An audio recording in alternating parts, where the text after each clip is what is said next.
যাই হোক, এখানে এটা আমাদের কালনা বাস স্ট্যান্ডের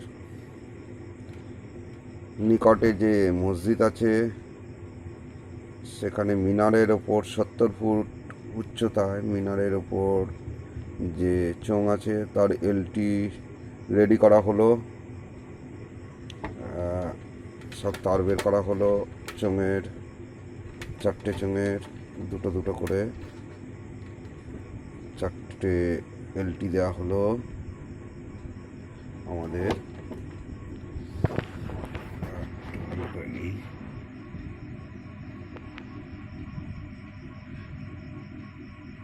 এলটি, আর এটা হলো ইনপুট। এই যে এটা দিয়ে ঢুকবে, আর এখান দিয়ে